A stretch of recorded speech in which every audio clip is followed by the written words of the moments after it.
Tinsley sends it to the outside. He can't get there. Kevin King is going to win the Bar Visual FTF Cup Series. Into the lead. Bud gets wrecked in front of the pack. He saves it. 3-4 wide as they come to the white flag. Here comes Vargas down on the apron. They are going wide. Ian Plash will win it at the line. Is this package? Oh, there goes Jordy Lopez Jr. That's your race leader. Caution flag is out. Still no one willing to give up as they are going to be dead even off of the first chicane. Oh, he saves it. What's going to happen here? Here comes the canvas. Oh, get your front there. He's got it. He's got it. Get there. No. This is win.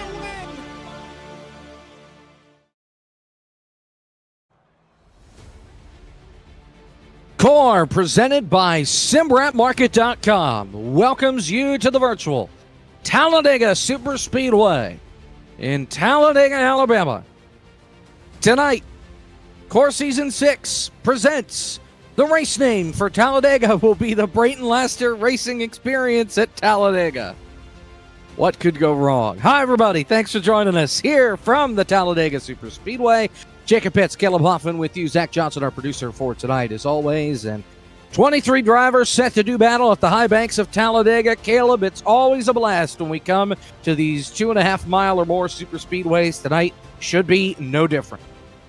Yeah, and I mean, there's just nothing like Core at Talladega. You know, Daytona, we get a taste of what tonight's going to be like, but this is truly 4 lanes. Everywhere on the racetrack is raceable. You can go wherever. You're going to see big moves being made. No yellow line rule, as is the tradition here in Core, and it's going to be a fun one. No doubt about it. 23 drivers, as I mentioned, will go at it tonight. 2 different races, 40 laps each.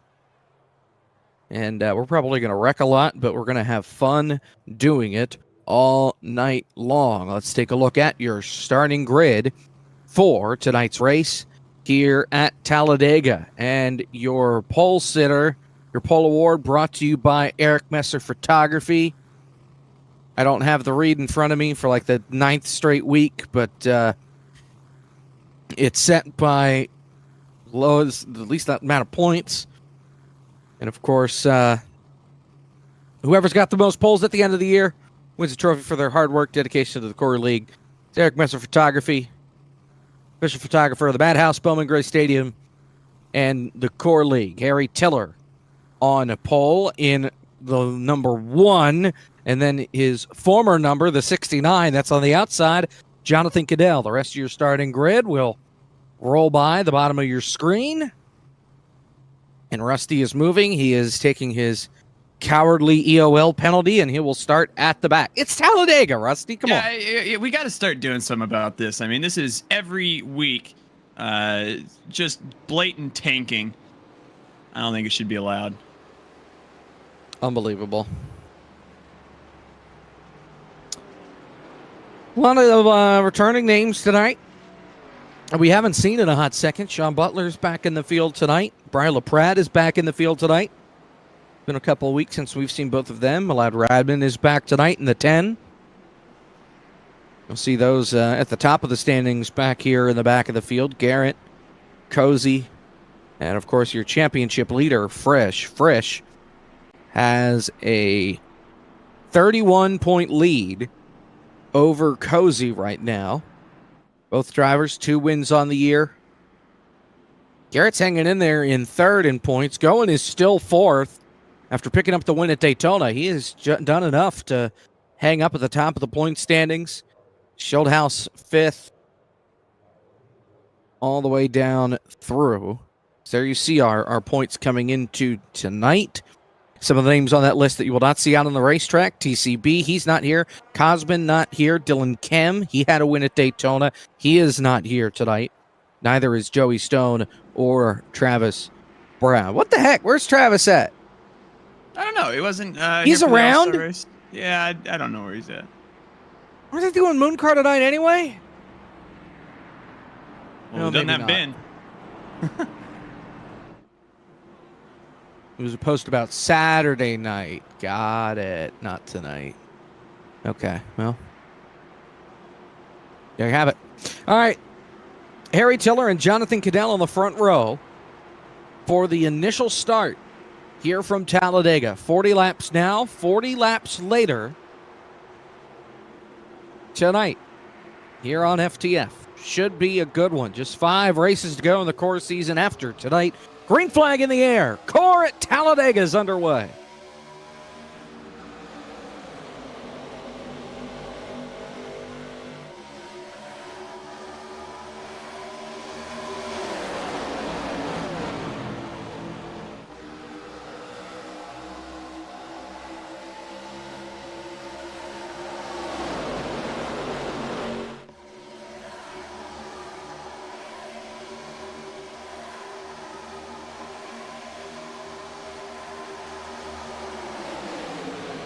Oh, we're going to go 4 wide into turn 3 on the first lap. Here comes Justin Champagne. Makes contact with Case Kallenbach, and now with Cody. He's trying to go all the way to the front. Case will lead them off the corner, coming to the start-finish line. We'll see what Champagne can do. Here comes Cattell down on the apron. Cadell's not going to get there. Champagne leads the first lap. They are still 4 wide to turn 1. Said we were going to use all 4 lanes. I didn't know it would be this early. Fly Guy and Cadell have to get that sorted out, and somehow the front of this pack stays glued together. Champagne with help from Case Kallenbach on the inside, but watch out for Cody on this outside. Got Case right there in line, second on the bottom. Brian LaPrade in the middle, helping Cody. On the outside, you've got Vargas pushing Robert Dorman 3 wide. Some 5-6 rows deep as they come off turn number 4. It's a 40-lap race. We're on lap 2. They're racing like it's 2 to go. Yeah, and I mean, got to be careful here because here at Talladega, there's not the bumps like at Daytona that throw you around. You're going to be flat out the entire time. It's very easy to get gridlocked. You're going to have to be very mindful of where you put yourself because you could wind up there for the next 5 or 10 laps. Of course, with restricted fuel on these cars, they are going to have to make a pit stop at some point, whether it's under green or if we get a caution flag at some point throughout the night. Still 3 wide at the front of the pack. And you're right, Caleb, that gridlock, we see it a lot more at Daytona because that track is narrower than here at Talladega, but still, you find yourself in the wrong line and you're not going to have anywhere to go. Yeah, absolutely. And looking right now, the first person that really is going to have that free reign right now, at least for a second, was drive-through in that middle lane, but now he's got Dale Reynolds and Justin Malillo surrounding him as well, kind of stuck and committed to that middle lane right now. Everybody behind him is kind of staying off this main pack a little bit. Looking at Radman on board with Wes Graham right now. He's trying to make a 4th lane work up on that outside. We've seen it can be done, but it's going to be challenging not to wreck these cars. And if that's a risk you want to take on lap 4, then be my guest. Cody sticks his nose out in front in that middle line. Champagne just doesn't quite have good enough help there with Case. Keeps peeking out to the inside. Here comes Dorman, side drafting though, back up on the outside with the run from Vargas. And at the line, he'll lead the lap, but not by much. 4 laps complete. Oh, Champagne gets turned! Up into Dale. Big crash in turn 2. Caution flags out. Champagne around off the bumper of Case Kallenbach. And the first caution comes out 4 laps in to Cora Talladega. My goodness. And that started in the span of, felt like less than a second there. I mean, Champagne just gets turned and goes back in front of the field, and nothing you can do. We'll get a replay of the crash. And this is Plate Racing 101. Don't bump in the corners. That's why. And I mean, not helping his Case out much, pun intended, but you know, you saw Kallenbach, he's misaligned with that bumper as well when he goes to give that push. And I mean, even on a straightaway, that's bound to turn somebody, and there's nowhere to go for all these guys. Drive-through just gets turned. But it's under our first caution of the day. Mm-hmm.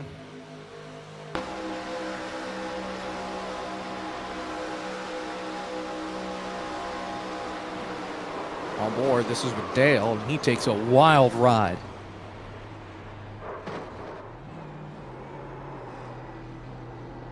The Frisch slice his way through your championship leader. So we're under our first caution, 5 laps complete.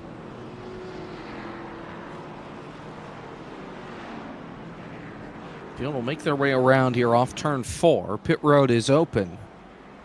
See if there are any takers on pit road. Cody is your leader. And survey says Cody stays out. Just about everybody else is going to come down pit road. Sean stays out. A lot of the guys at the back of the field pitting for damage repairs. By the way, just to bully Rusty some more, he was the one that wanted the EOL. He was involved in the crash for starting at the back of the field. Yeah, and that's just typical Rusty. You see the damage on that car, and he had nowhere to go. go. He was way out. Right behind Dale when that all unfolded. You see Breyer, he's already off pit road. Just splash and go for him in the 19. So Cody, your leader, under this caution flag.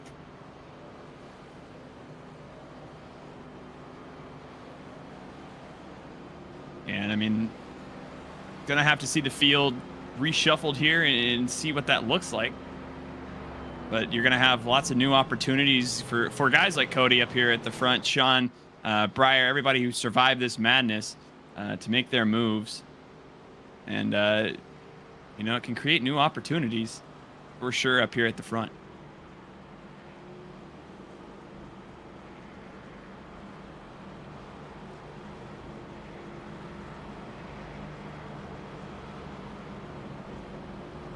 So 6 laps complete. Hopefully we're getting the one to go this time by.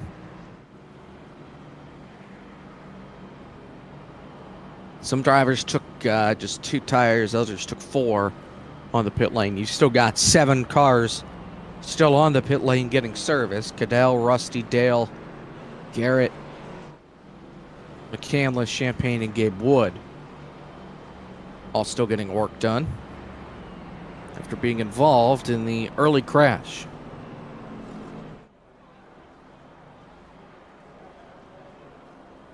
And looking around this field right now, I mean, how tough of a break is that for guys like Justin Champagne, who's just coming off the pit lane right now, fixing that damage. And here comes Cody to pit road. All right. Interesting call. I don't know why he would wait. I guess maybe he wanted to lead a lap, but he was already the leader. So... Well, fuel or tires aren't going to come into the equation here this early. Well, I don't think you'll be able to make it to the end here on fuel, but I'm not entirely sure. You might be able to. Might have something figured out. Tires I will buy into just because of the grip level. Those tires get older, you're not going to be able to make as big a move because the car's not going to be able to handle it.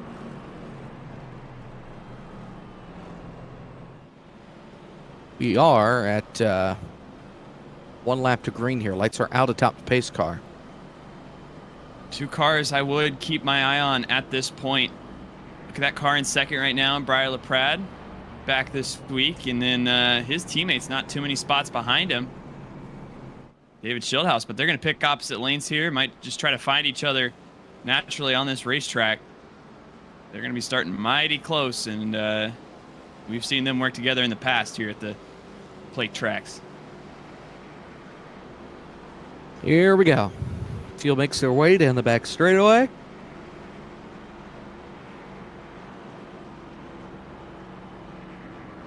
And we'll get the green this time. The rest of our core schedule. We take a trip out west to Long Beach next week. Then 2 weeks from now, we're at Rockingham, Chicagoland, Throwback Week, North Wilkesboro, before we wrap it all up at Old Atlanta on February 7th to put an end to Core Season 6, presented by SimWrapMarket.com. Hard to believe it's flown by that quick. We're already at the end, but ready or not, here we are. So, let's reset here. Sean Butler's your leader. Briar LaPrade is second. Sean stayed out. Briar just gas and go. Then Schildhouse on 4 tires. Vargas on 2 tires. Everybody else on 4 tires. Dorman, Frisch, Goen, Westgram. DT Fly Guy are top 10. Green flag. Sean and Briar almost made contact there on that restart, and you see Schildhouse lagging back a little bit. He'll try to get that big run off turn number 2. Might try to make a move here with Frisch at some point. Oh, DT gets turned. They stacked up on the bottom. DT gets turned. Think Case was the one that got into him, so Case 2 for 2. Single car spin, and we stay green. And now Case gets turned around. Case is crashing on the back straightaway. I think Champagne turned him around. We stay green. Yeah, Case absolutely just wiped him out. Case. Justin absolutely wiped him out. Chaos and Champagne, unfolding. He's been black flagged. Champagne's been given a black flag by Ben for the contact. Wow. Meanwhile, up here at the front, we're 4 wide. Fly Guy has just made a crazy move. He's got Cozy lined up behind him. Their momentum's going to stall out there on that high side. They'll try to make a rebound up here, but they're still 4 wide with Going down there on the inside. And look at Vargas coming for the lead now. Vargas using that middle line. They're still 4 wide. Schildhouse stuck in there. Now he drops to the bottom. Frisch comes up, and oh, there goes Vargas. He's going to get stuck in the middle.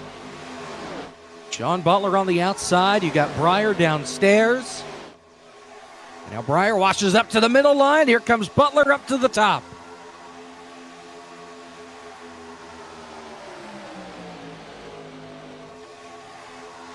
Very close to that gridlock effect, but like you said, this extra space allows us to get that extra fourth lane in and gives just a little more wiggle room. Right now, that outside lane, it's got the momentum on the straightaways, but because it's so much longer around the top side of the racetrack, they're lagging back in the corners. Now, you see Sean and Frisch with that momentum from the high side with help from Fly Guy as well.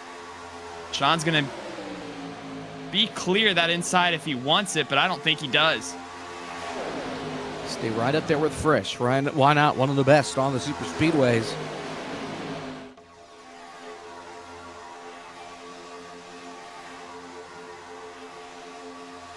Back 3 wide.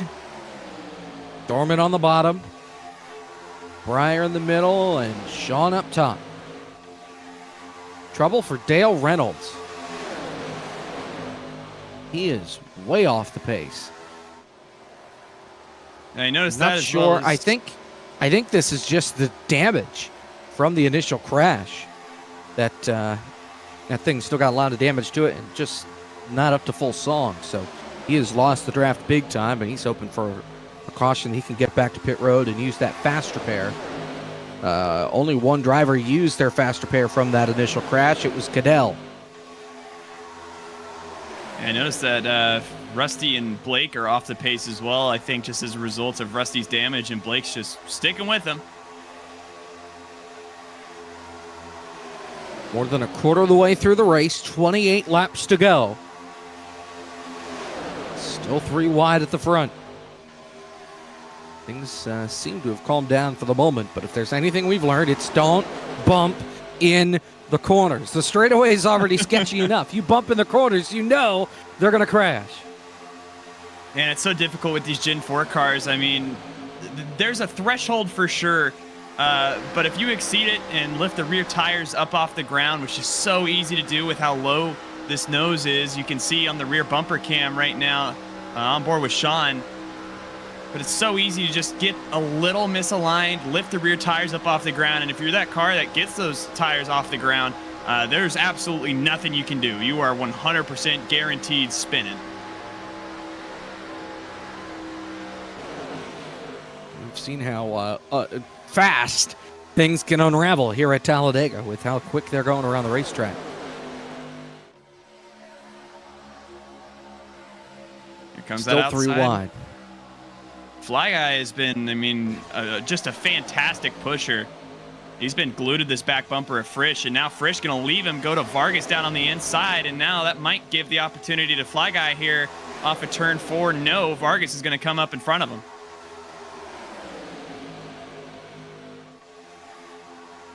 Sean now trying to control the lanes. Here comes Breyer, though, like he's on the interstate. Smart man. Sees the guy faster behind him, pulls over, lets him go by. That's how it's supposed to be.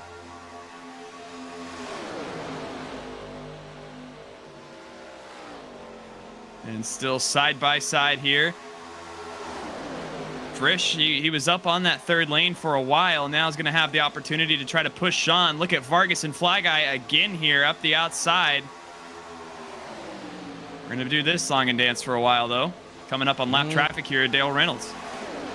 Dale will keep it down on the apron after that damage from the crash. Just doesn't have the speed under it right now. He'll fall 1 lap down, and that may not be the last time we see him if we stay green for an extended period of time. 15 laps complete when they hit the start-finish line. Sean barely got it at the start-finish line. Oh, wobble out of Sean. Vargas had to make evasive maneuvers for a second. And that allowed Fly Guy to get right up on the rear bumper of that race car. Still side by side, and Frisch, I mean, he's now the one that's just glued to that back bumper of Sean. And you can see how far that momentum takes them. Breyer's going to catch up with him on the inside, though. Sean, I was wondering if he was going to try to control the lanes like he was. He's going to go to the opposite way and try to steal the momentum off Vargas here. It's going to open up the middle, though. Here comes Frisch with a run from Schildhouse. Here comes your championship leader. 3 wide, up the middle, looking for the lead. See if he can make it happen through 1 and 2. These leaders are going to have to be mindful of Champagne and Case. Oh, Sean actually is going to get turned.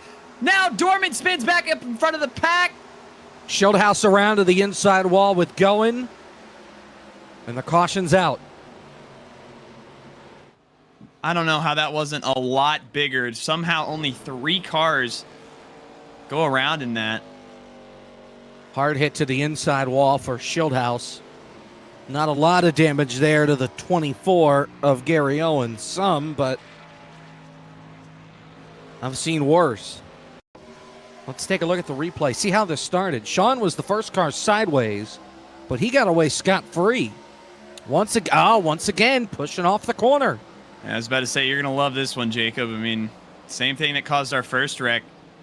But, I mean, you don't have any other choice. If you lay off in that corner, the rest of the pack's just going to fly by you. And, again, it's just trying to play that line, that threshold. And if you overexceed your boundaries there, it's going to happen.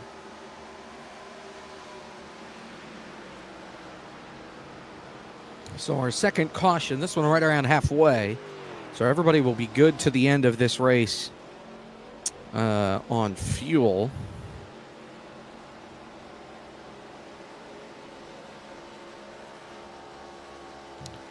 So under our second caution, let's pull up this gentleman who has been involved in some incidents. Case Kallenbach joins the program.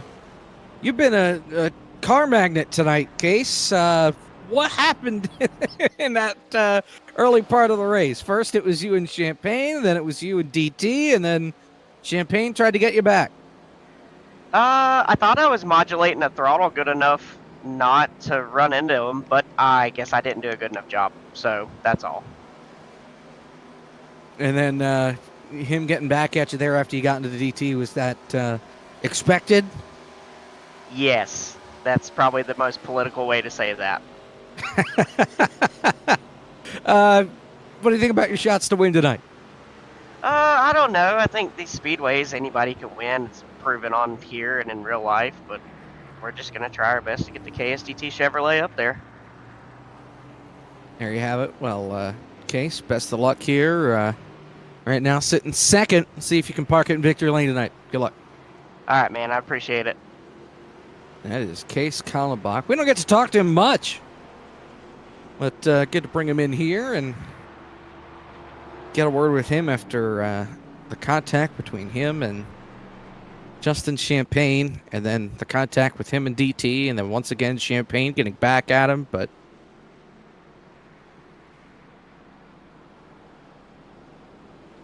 and I mean, again, it's so difficult to sit up here and, you know, tell the drivers what to do. But, you know, when you're behind the driver's seat, when you're in that moment, I mean, it's just the smallest fault in judgment, or the smallest little, you know, misplacement of that race car, and you can end up with 5 or 10 wrecked race cars. I mean, it's just kind of how Talladega goes. It's what we expect.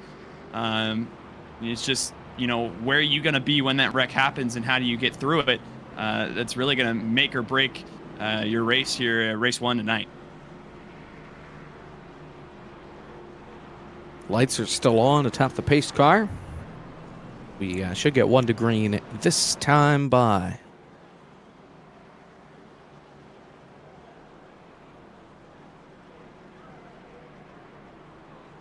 Let's see if anybody else tries to come down the pit lane like we saw Cody do. These 2 lap cars, or rather Champagne and Case on the lead lap, just trying to fix damage here.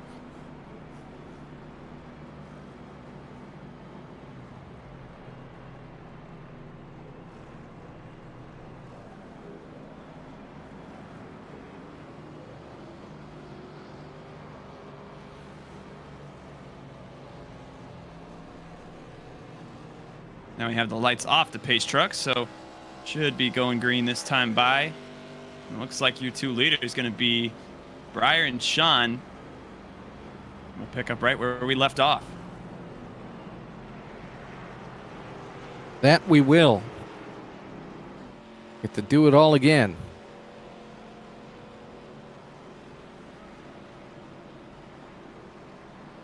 And we'll have 20 laps to go on the restart. So halfway through race 1, race 2 will come up. Once this first one is done, they'll choose here. Off turn number 2, Breyer picks the inside, the outside line, and I'm going to be Sean going upstairs. And we'll try it again. I'm interested to see how this is going to turn out with Sean and Harry. Posey here as well. I'm wondering who this first car on the outside is going to be that tries to make that third lane work. We've seen it pretty consistently on these restarts. I mean, looking around right now, I mean, I would think maybe the pair of Michaels and Cozy and Frisch could potentially be suitors for that, to try to get past Harry and Sean using that third lane. Obviously, your top 2 in the championship point standings coming into tonight, so could join forces and try to ensure a better result for the both of them. Just have to wait and see. With the points margin that Frisch has opened up, it's going to be tough for folks to close in on him. Possible, but I wouldn't say it'd be easy. Ready for the restart. Breyer and Sean on the front row. Green flag. Halfway home here at Talladega.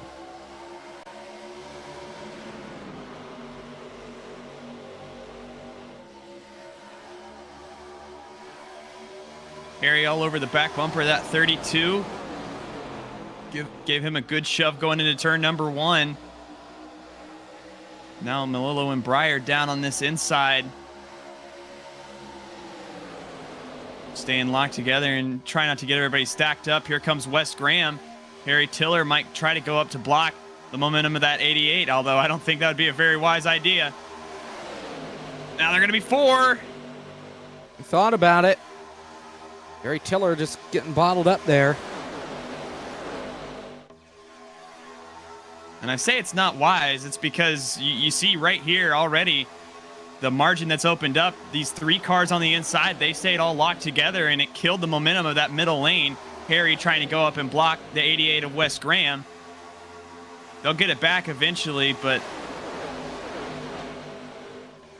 maybe off turn 2 here. The pack doesn't seem as tightly knit together. You're right on board with Justin Melillo. Different perspective for his on board this week. Waves to us. Nice. Thanks, Justin. Yeah. Yeah, I can see you holding in that laughter. Don't wreck the car. Uh-huh. Yeah. Please, don't push. We've learned that tonight. Do not push him right there. Oh, no. Core. He's talking back to us. We can't hear him. He's either talking to us or he's talking to the folks he's in Discord with. I'm not sure which. Either way, we can't hear him. He's talking to us. He said he's talking to us. All right. Don't do that. Yeah, dude. Pro tip. Everything you just saw. Yeah, do not. 18 laps to go here at Talladega. You saw Melillo's on board. He's in the top 5. He has a win in core at a plate track. Won in his first start at Daytona back in season 4. And a dramatic finish. Trying to replicate a run to the checkered flag like that here tonight. Yeah, and I will say, when it gets to this point in a core Talladega race, I mean, not only are all bets off, even with 18 laps to go, but one of the most underrated positions to be in, I think, is right where that 53 is right now. And you can see him giving some space down to that yellow line. It's so difficult with the vision out of these cars. When you're glued to the back bumper of somebody, to stay on that yellow line. I mean, that car in front of you is really impeding your vision out of the windshield, and it can be very difficult to stay on that inside lane. And seeing that lap after lap. Justin doing a great job, though, of, again, staying glued to that 19 and the yellow line at the same time, though. And he's been really careful not to push him in the corner. That's the key. So Vargas got a little sideways there off turn 4, but he's hanging tough. How about Wes Graham? leading the outside line with DT and that ugly Rona Plus machine. There's a story behind that. Maybe we'll talk to him about it later if we get another caution. I think he said it's supposed to be a Jimmy Johnson car. When I first saw it, I thought it was at first, I thought it was a Jasper car. 4 wide, look out. Goodbye, Harry. DT's in the wall. Hold on, he's going to block Champagne. They're still 4 wide up ahead of him still. Wes Graham going to get out of the throttle, and they're going to sort it out. But no, I mean, that looks perfectly like the Jimmy Johnson 05, 06 era. Yep. Oh, Justin pulled out to make the move, and Sean Butler and company did not go with him. Boo! Unbelievable. Oh, Cozy, big move. He blocks Pryor. Wow. Elevator down. Wow. That's what having some of those fresher tires will help you do, though. I mean, if he hadn't a pit so far or pit only for fuel, I mean, there's a very good possibility that aggressive of a move spins you out.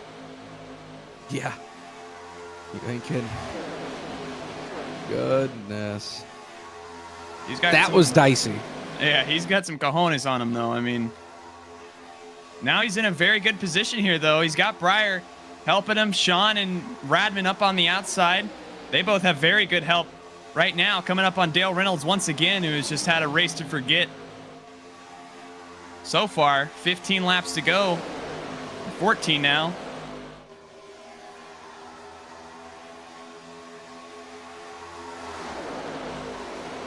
Here they come off, too.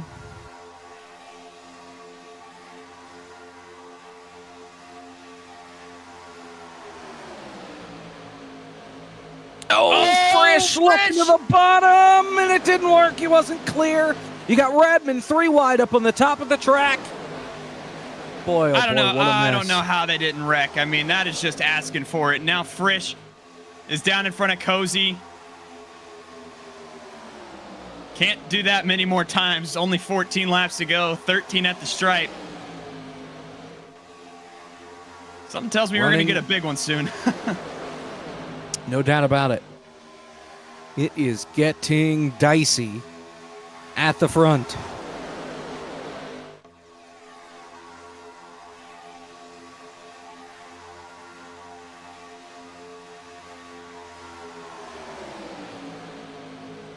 It's interesting to me that nobody's gone up.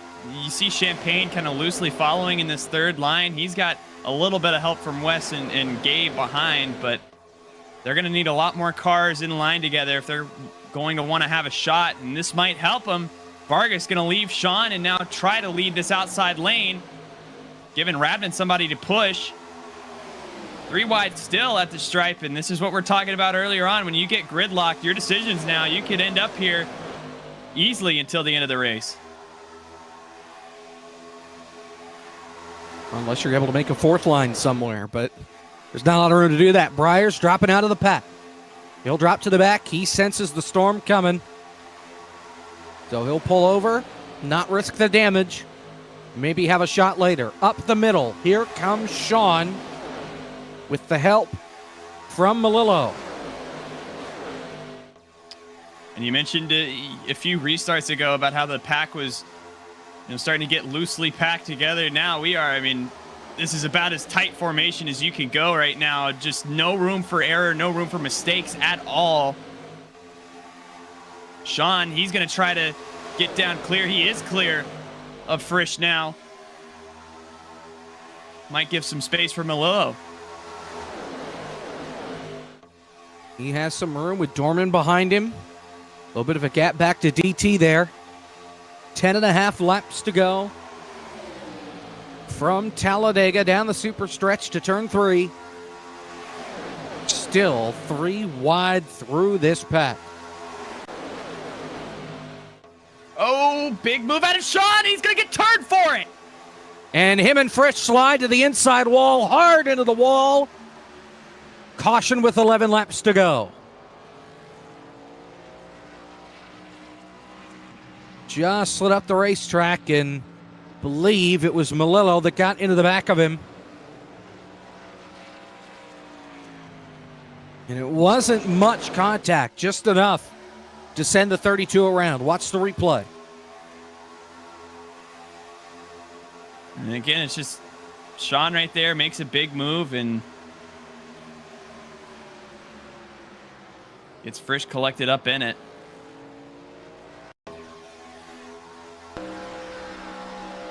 On board with Melillo. Oh, he did everything he could to avoid that 32. Yeah, he moved up the racetrack and everything and just clipped him. Oh, man.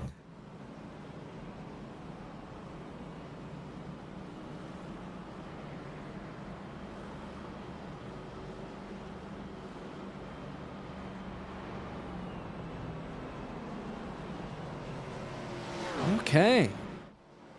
So we'll reset.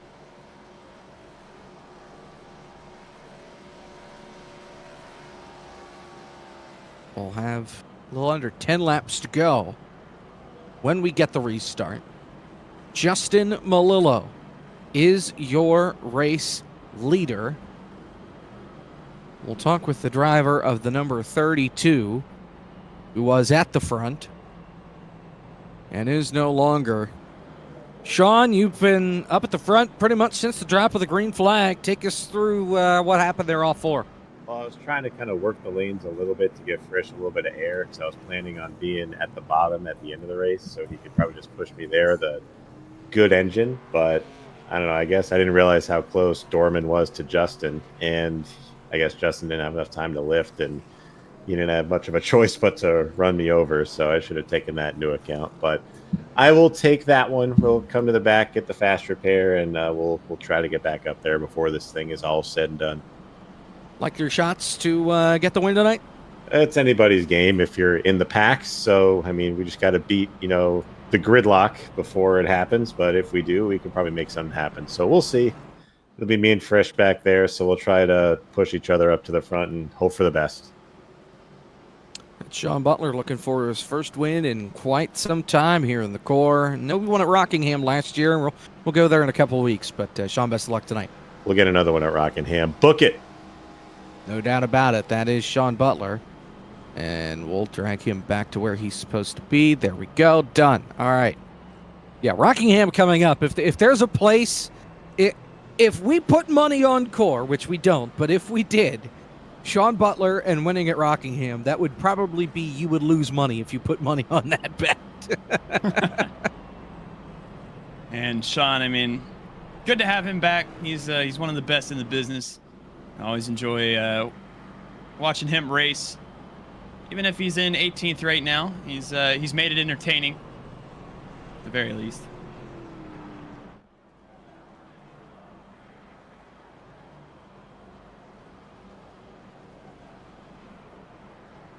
All right. So we'll get the restart this time by.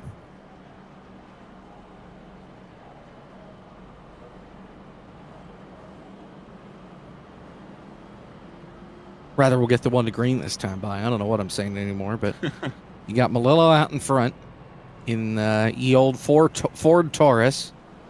And then you got plenty of Monte Carlos behind him. And a Fusion back there with Cody. We do get one to green this time.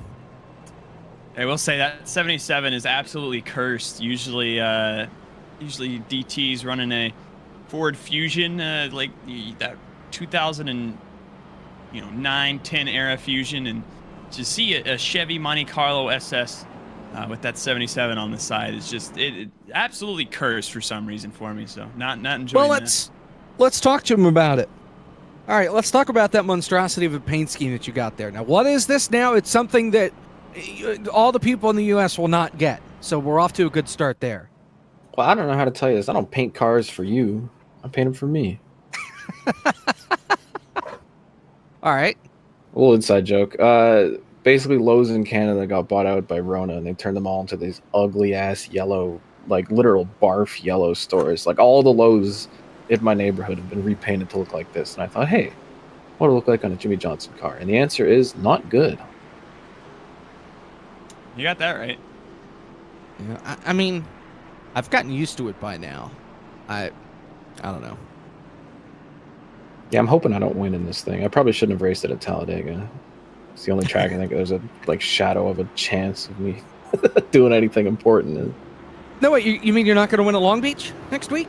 I will win the first car to bury it in the barriers, maybe. All right. Well, best luck here in the final 8 laps, and we'll see what you got. Yeah. That is DT. Send him back on his merry way. He just blinked out. Oh, I think it's because I moved him to Discord. Very cool. Hope his computer didn't just explode. All right, the here we go. Didn't like it. Yep. Ready for the restart. Justin Melillo and Michael Cozy Jr. on the front row. 7 laps to go at Talladega on the restart. And you still have 23 cars on the lead lap. Now, Dale Reynolds has not used his faster pair. We'll see if he has the speed to keep up. If he's able to catch back up with the field, that is. Green flag. 7 to go. Oh, DT tried to move down to the inside. There's not going to be space for it. Now they're going to check up. Gabe Wood made a move down to the inside. He's going to have to make evasive maneuvers. Brian LaPrade, that gives him an opening, maybe to get some spots back here. Off turn 2, still getting the cars up to full song down the back straightaway. Cozy leads the middle line. Melillo leads the bottom. Radman pulls out 3 wide. He'll jump to the outside. Try and pick up the help from Breyer. Coming to 6 laps to go. It's all the 53 at the front with Dorman pushing Melillo. 3 wide. Here comes Vargas. Radman's going to try to make it 4 wide for the lead. Breyer's not going to go with them. Radman now with no help on that 4th lane. Justin Melillo, Cozy, Vargas, and Radman side by side. 3 into turn number 1 now. Justin Melillo going to edge out in front right now. Radman will drift to the back. They are 3 wide, 5 rows deep off the corner. Vargas leads the outside. Cozy leads the middle. Melillo leads the bottom. It's all Vargas and the top side with the momentum. Vargas drops from the top to the middle, down to the bottom. He'll take the lead. Little bit of contact between Melillo and Cozy there. They're getting really tight. Don't know how they just made that work. They're still going to have to negotiate that. Here comes Schildhaus, though, trying to make it 4. He has help this time. From West the Mess, here they come. Back to the stripe, 4 wide for the lead with 5 to go at the line. I think it was Vargas. No, Cozy by .000. Contact for the lead in turn 2. Beating and banging all over each other right now and just no forgiveness at all. There is no real estate to work with, and this is where that logjam comes in. Here comes Sean. He's going to try to go with Cozy now. Breyer has a great advantage, though. He's going to get out in front. Now Garrett Smithley's going to make a move. He has help from Frisch from behind. Haven't talked about Garrett much tonight, and here he is right in the thick of it. Sean Butler trying to ram his way through with Schildhaus. Coming to 4 laps to go. The number 4 out in front, but not for long. He's about to get split. Here comes LaPrade on the inside, Frisch on the outside, at the line. Pretty sure it was Frisch. He'll drop to the middle. Not clear down low. Back to 1. Oh, and Frisch, he gets wobbly with the push from Garrett Smithley. That's going to be a fearsome tandem in the middle, although Vargas and Brian LaPrade on the Cozy! inside. What a save by Cozy in the middle! 4 wide! Wow! He kept his foot in it on top of all that. Now Garrett Smithley going to be in pretty much the same position as Cozy was just a few laps ago. No lifting now. On board. Oh, there goes Garrett! Into the wall with Schildhaus. Caution's out. We're going to overtime at Talladega. They actually saved it. I mean, yeah. Went along the wall for a little bit, but wow, and that was getting dicey.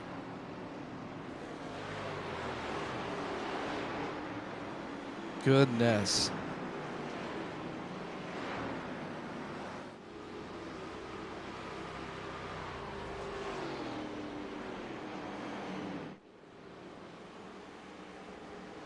Let's take a look at the replay. Coming off of turn number 4. With the 4 and the 20. And Caleb, they were just getting too close together, and it's almost, I'm going to need a better angle there. Did Cozy get into the back of Garrett, and that's what sent him up the racetrack? Tough to tell from that angle. Thought maybe he was going to follow Frisch. Let's see here. That's the same angle again.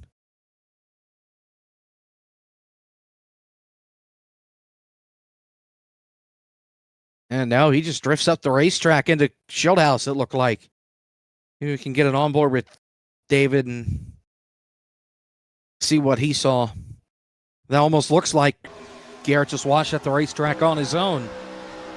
Here's the onboard with the Splash and Go graphics machine. Yeah, he just comes up to follow Frisch, and a little bit of net code in there, looks like, as well. Puts the 4 and the 20 into the wall. The guy's not lifting, trying to avoid. Caution's already out, guys. Slow it down. I need BP in here to yell at him.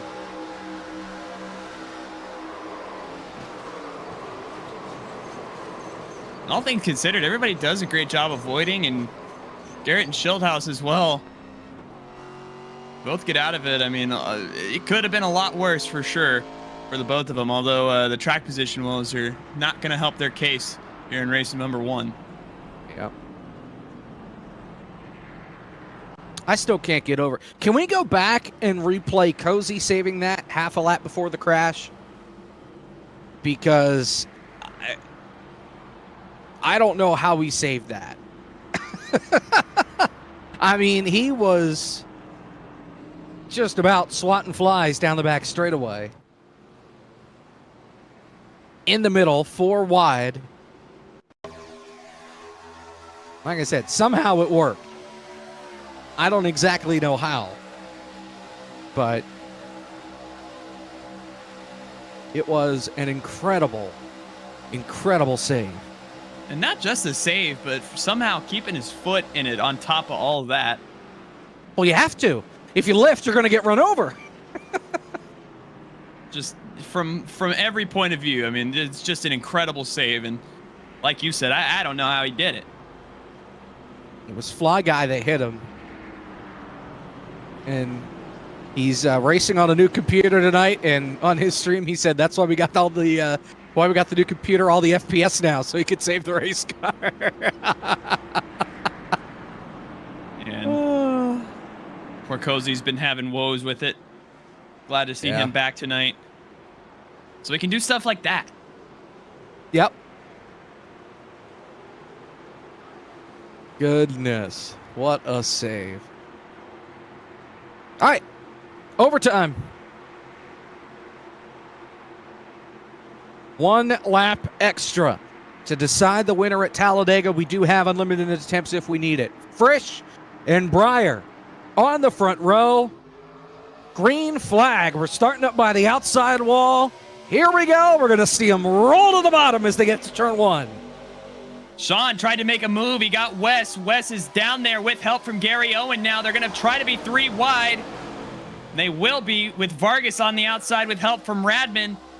Going to have to wait until the exit of turn 2 for that to really formulate.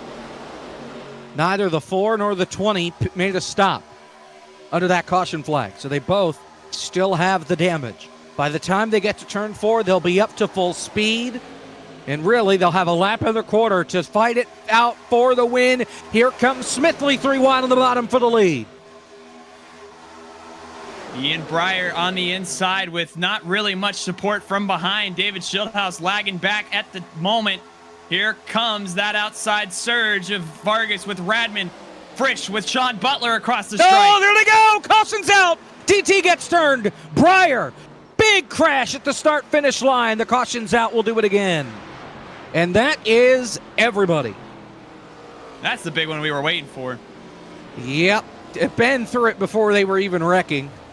He saw the same thing I saw with Breyer, DT, and Garrett get squeezed together 4, almost 5 wide. And he was on the button right away to throw the caution since they were already coming to the white flag. There were a lot of hard hits in that crash. Here's the replay off turn 4.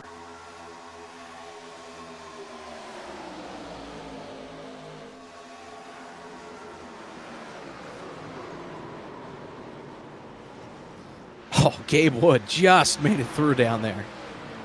See Dale Reynolds in that, Rusty, Fly Guy in it. Another angle. They just get pinched together. Again, little net code, and Breyer took a hard hit to the outside wall. Cozy got a piece of that. We'll do overtime once again here at Daytona. And maybe want to take a moment here and talk to our... what track are we at? You did just say Daytona. Oh, Talladega. That is one thing. Where are to we, just Bill? have. Thank you. Yeah. Thank you very Either much. way. I'll be here all week. Wherever we may Which be, is- it doesn't change the car out in front here. And Ryan Vargas, so we're going to take a moment to speak with. And Vargas, you've been up front for a fair portion of this race right now, and that big wreck, just all that happening behind you. I mean, talk us through what your game plan is here with what should be one of the final restarts of race 1 here. Man, all I know is this critical path security Chevy looks really good at the front like it usually is, so I don't think it's going to happen. I should have been wrecked like 8 times in this dealio, but I haven't yet, so been a fun night, much needed after dealing with strep throat all week, so just kind of fun to up on here and do some plate race with everybody, and it's been a blast so far, and I'm excited for the second race as well. You got your eyes set, should be choosing this time. Gotta Oh, yeah. imagine. Let's see, where are you going?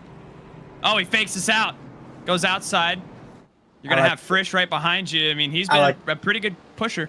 I like the tippy top. I like the Hey. tippy top. That's where the Mo is. That's where I feel like I can get more runs. If I can't get... I just feel like when you're on the bottom, you're just pinned. You're at the mercy of everybody else around you. So, Fair. I just like this decision. And we'll see how this goes.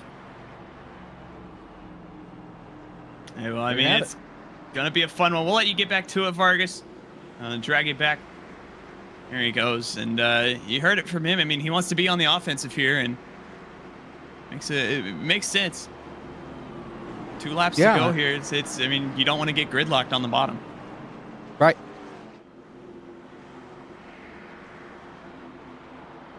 So, alrighty.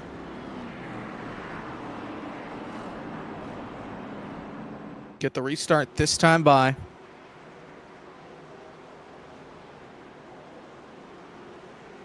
Should be a pretty good finish. Who do you like here, Caleb? Who's going to win this thing?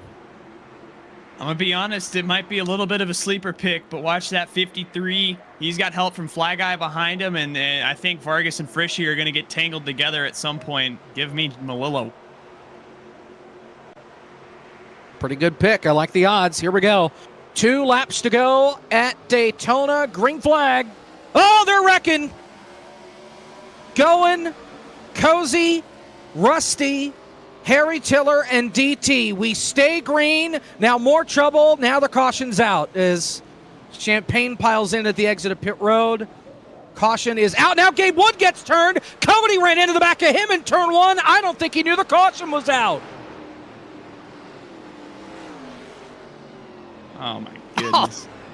And Harry Tiller over the radio is not happy at all. Cody Hicken has been black flagged and disqualified. Huh. Was that beef?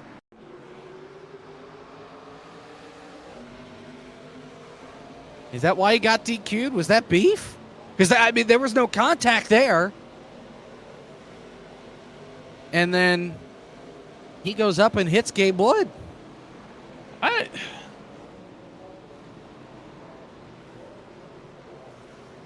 I don't think Ben meant to DQ him. I think he might have just meant to black flag him. Hit the wrong button.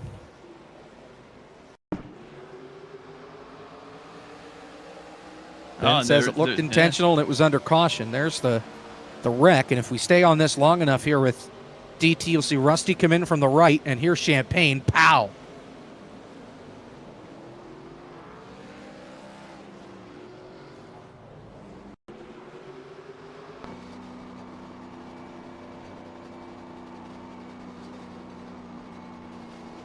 This is not Mooncar, says Ben Easterdam. I'm glad we have that clarification. I didn't think it was, but Yeah, last we checked.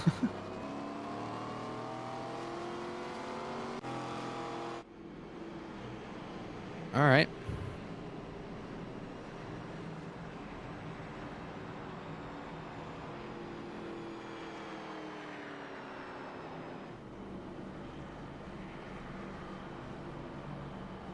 Okay. So, yeah, I have a lot to figure out here. That Gabe Wood's trying to figure out his position on the racetrack right now. Gotta wonder how many overtimes before fuel starts to be a factor here for some of these leaders. Maybe for Vargas, Radman, and Fly Guy, leave that. Check. That's English. They last pitted 26 laps ago. And you can add Melillo, Smithley, and Case into that as well. They might be cutting it close. Everybody else, I think, will be okay unless it really gets ugly. Cody and Rusty have both parked the race cars and appear to be done for the night. Yeah. I'm not quite sure, but that Cody thing might have been a rage quit. Because well, I mean, he was DQ'd. Yeah, I was about to say, he got DQ'd, so he gets booted off the racetrack anyways. Like, he would be able to race in race 2, but he is already disconnected from the Discord, which makes me think that he has just unplugged the computer from the wall and called it a night. That is in the cards. One of the special moves.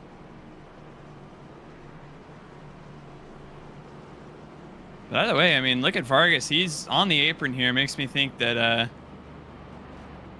you're coming to the choose cone. We'll see if he goes outside again. He will. Radman to take the inside. Sean Frisch up on that outside.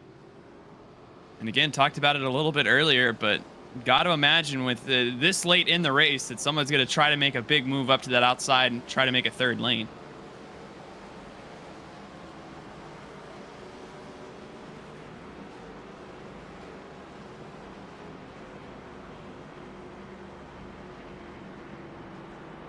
Here we go.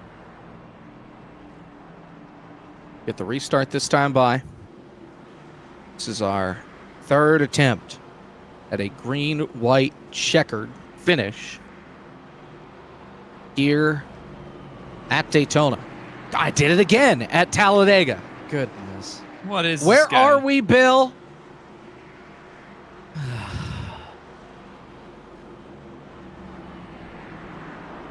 Maybe it's a good thing I have the next month off from core.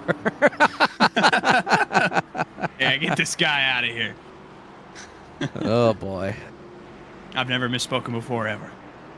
We're also not off to a good start as far as getting race number 2 to start and end on time. It's already 10 o'clock on the Eastern Seaboard, so put it out, gang. Yeah, it's going to be a late one. Yeah, this is not ideal. Here we go. Vargas and Radman on the front row. Green flag. Let's see what we got. Here comes Sean. He's going to try to make that third lane work. He's got one car with momentum behind in West. Nobody going with him, though. Blake going to make a maneuver down to the inside. This is setting up really well for Radman and Melillo if they want to go up high. Melillo to the outside. Radman blocks. Melillo tries to break the ankles. Drops back to the bottom. Here comes Frisch. 3 wide upstairs. Big run with the 32 of Sean Butler. Melillo out in front, coming to the white flag through turn 3. Just have to make it through the tri-oval. That might be a tall order, though. 3 wide. All over the place. Radman and Frisch side by side. And Jacob, they're going to make it. White flag from Talladega. Frisch leads that lap. Who will lead the next one? Side by side. Here comes Melillo fighting back on the bottom 3 wide. Fly Guy in the wall. Never mind. Here they come off turn 2. Melillo with help from Case on that inside. He's going to have to be careful, and they're going to have to make something work. Meanwhile, Frisch and Sean, I like their chances up on the outside. Radman's trying to play both lines here.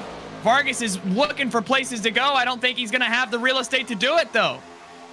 Radman looking for his first win in the car. Melillo looking for his first win in about 3 years. Frisch looking for his third win on the season. Here they come, wiggling in the middle line. Here comes Frisch. He's got the run. Wetzemes pulls out 4 wide. They'll be side by side. Coming to the finish line. Frisch wins race 1. They crash hard behind. Oh, my. Oh, no, Blake. Oh. Frisch wins it at the line. May have had a cleaner run to the flag, but some horrific net code kicked Radman sideways. Probably would have been a much closer finish. But Frisch wins race 1 at Talladega. We'll step aside, get ready for race number 2. You're watching Core at Talladega. Race 2 next.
that's gonna take control.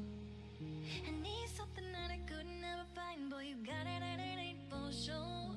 Hey, oh baby, won't you take my hand and never ever let me go? But it's time for us to take our stand, show the world that we're a miracle. That's all I wanted from you, a little more attitude. Oh, how can I refuse?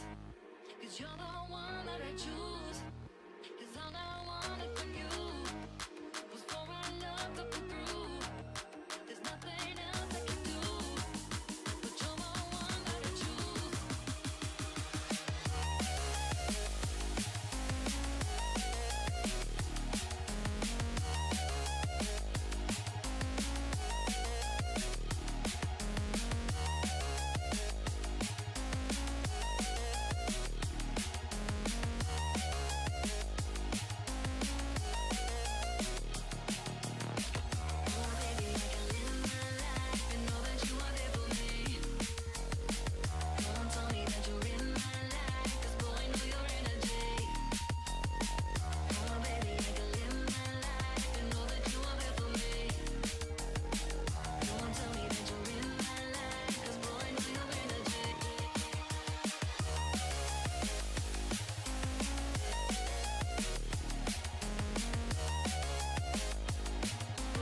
Back here from Talladega, Caleb's got your race 1 winner, Michael Frisch. And Frisch, you won it in a thriller there. Talk us through just how you got up to the front in those final few laps. Saw you making moves and wheeling and dealing. Yeah, I knew we had to get back to the front in a hurry. I knew I had to stay within those middle or that top lane, because anytime you went to the bottom, it was just kind of it wasn't the place to go. So after me and Shaw got taken out there at the leading up at the front, we kind of packed together back there and kind of made some pretty awesome moves to get back to the front within 2 laps. I was already battling for the lead there with Garrett. So to go from 16th to almost leading in 2 laps is pretty awesome. And just tried to control the race as best as I could with these cars. It's very hard to do. As you can see, it's very gridlock with each lane, but each lane has its own advantage when you got people in there. I knew when I was working with Sean that we would be able to actually bump draft. I was actually hitting him, and we were getting connected and almost like in a tandem draft, and we were hitting almost like 206, 207 going in a turn 3 sometimes. So I'm gonna repay back the favor a little bit because he pushed me on that one. So roles reverse this race, so hopefully we can bring him in the victory lane. And we talk about it all the time, but usually with these races in pairs, there's always a crazy one and a calm one. Do you think that was the crazy one that we just got out of the way? Definitely not. I think both races are gonna be pretty crazy tonight. Haven't gone super speedway racing in a long time, so everyone's just pretty anxious to go out there and get racing and get wrecking, it seems like. But I think the main problem is the setup's on 10-to-1 steering ratio at Talladega. So I hope everyone's looked at the steering box and made adjustments, because 10-to-1 at Talladega is awful. Well, we should be advancing here soon, so we'll let you get back to it. Best of luck here in race number 2, and hopefully we'll be talking to you again. Thank you, gentlemen. Race winner Michael P. Frisch, and he's eager to pick up where he left off. You heard him talk about trying to repay that favor to Sean. Maybe we'll see them work together some more here in race number 2. That'll probably be the plan. Just have to wait and see. So we are waiting to go ahead to get into race number 2.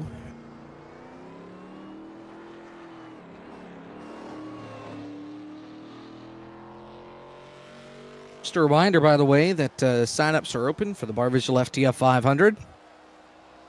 Join the FTF Discord for more info, all that fun stuff.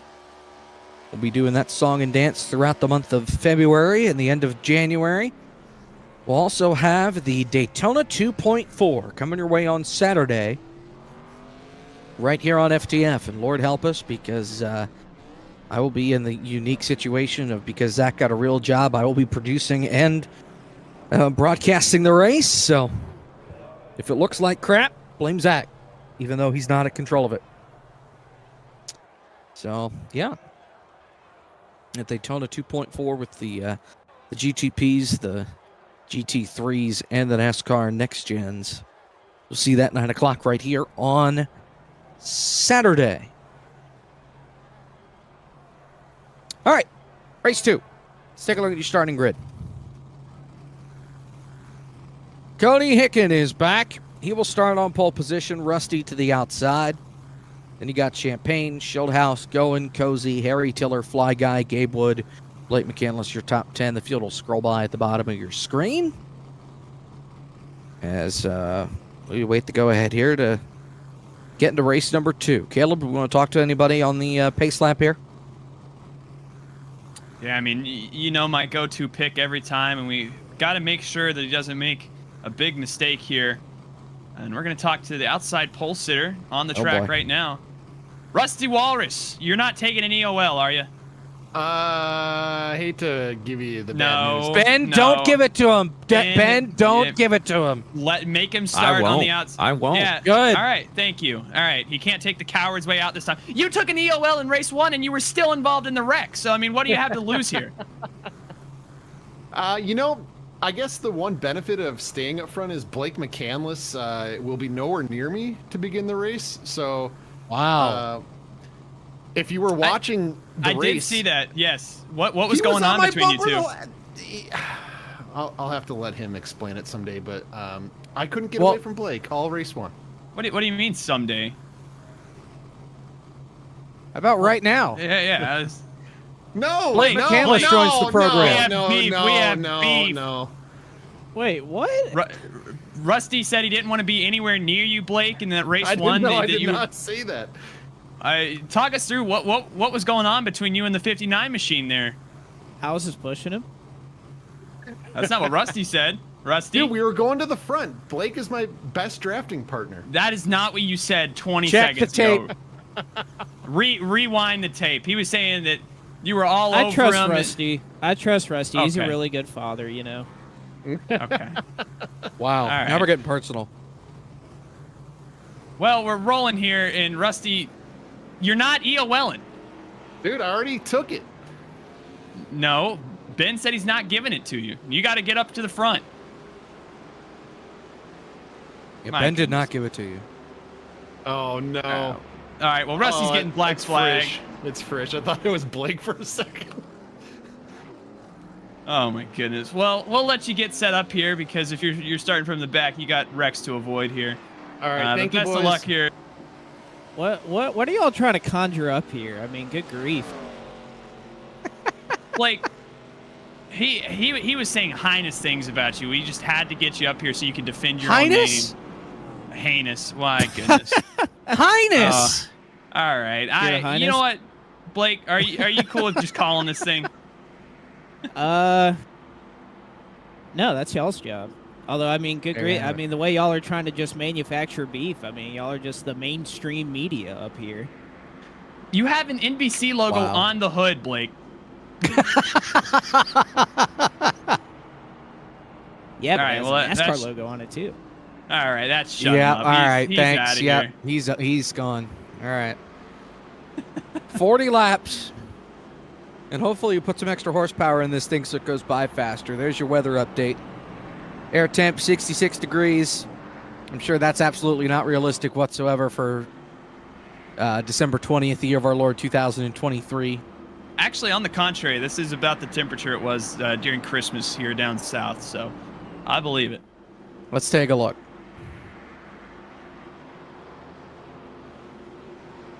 Let's see if I can Can you get it in find the time? answer here. Talladega, Alabama, 20th, high 55. I mean, that's pretty close. We're only on 10 degrees off. Yeah, that's pretty drastic. Green flag.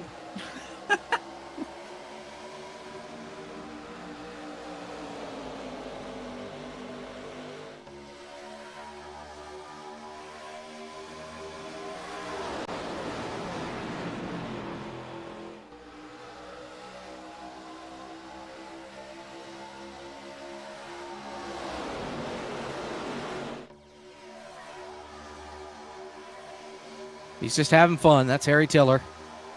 Dropping to the back, making himself a chicane. Here comes Blake, 3 wide on the outside. Nobody's going with him.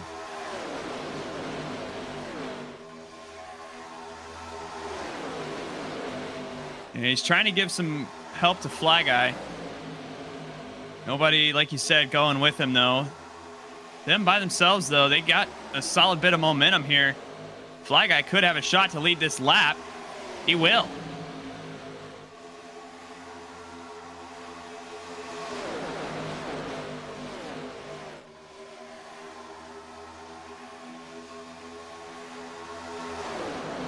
Still 3 wide at the front. Shieldhouse leads the middle. Fly Guy up top. Cody down on the bottom.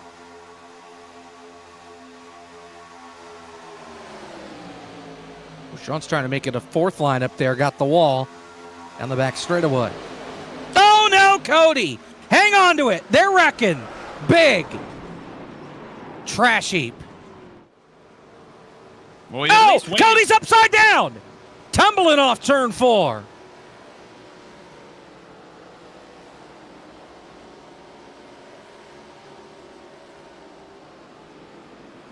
Off to a wild start already, and numerous cars up front with damage. I don't know how Cody got flipped there.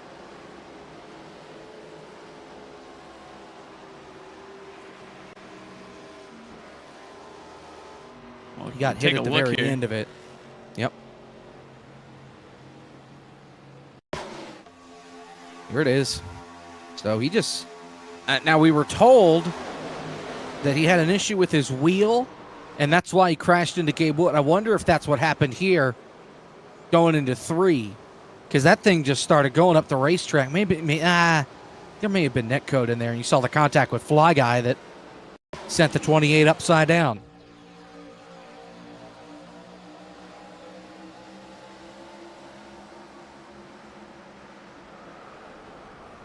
Cody says he doesn't know what happened. Felt they got stuck together. Here's the wild ride for the 28. Tough night continues for him, and the weight shift pretty much encapsulates how this night's gone. Fly Guy with a fair bit of damage that you see right there. Let's go on board.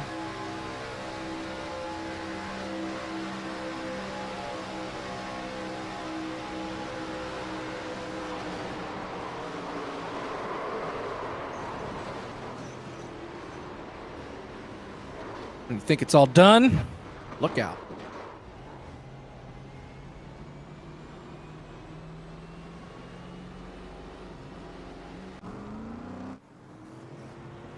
Dale Reynolds is your race leader.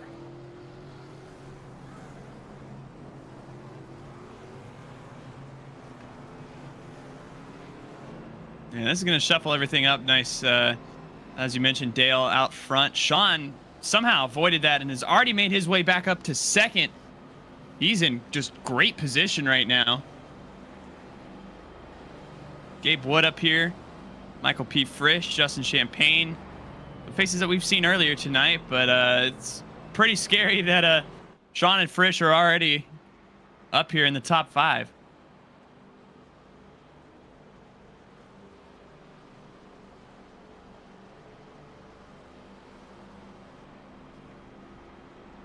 Yeah, 1 to green next time by.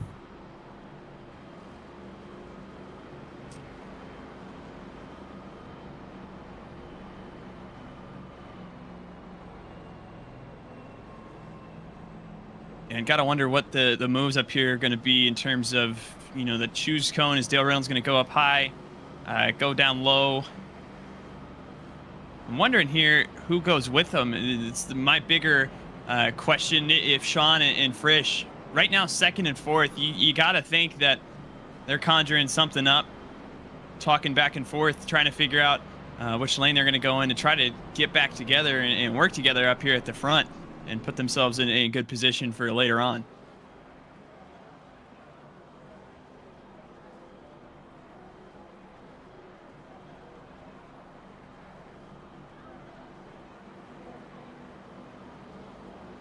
Choose this time.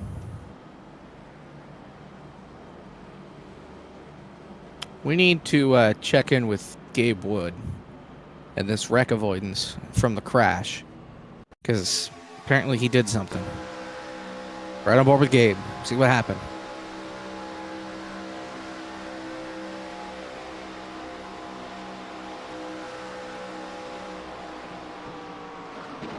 Everything unfolding. Vargas here. Oh! And then he gets the tail end of Cody as well. Yeah. Sees that. That was pretty good. All right. I'll give you that one.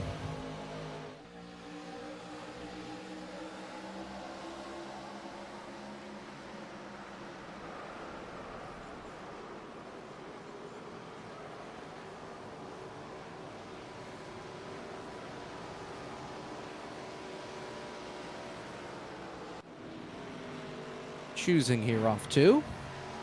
And there you see it. Frisch and Sean go to the outside.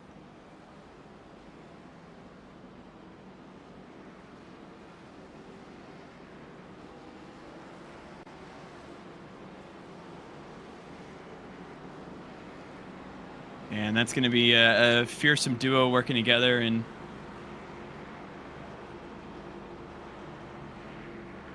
got to think Justin Malillo in line behind him. Vargas here as well. I mean, I'm thinking Malolo and Vargas, if they can time this restart well enough, they might have a shot to go to the outside and make it 3 wide right off the bat here. Oh! Trouble! What are we doing? Harry Teller and DT. DT just tried to assassinate a Brit. You saw it here live. We'll need to pick up the pieces under the next caution flag because we're probably going to have one in about 3 seconds. So. Wow.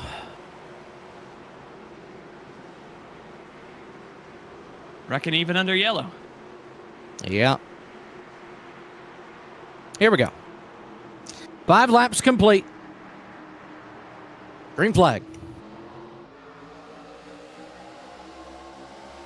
Champagne gonna go down low. He doesn't have help from Dorman. This outside lane, I mean, they timed that about as well as it gets. They might be clear back to Justin here going into 1. Well, they're in the same voice chat, so probably some collusion there. Need Ben on Trouble. the button. Shieldhouse, Cozy, caution. Good grief.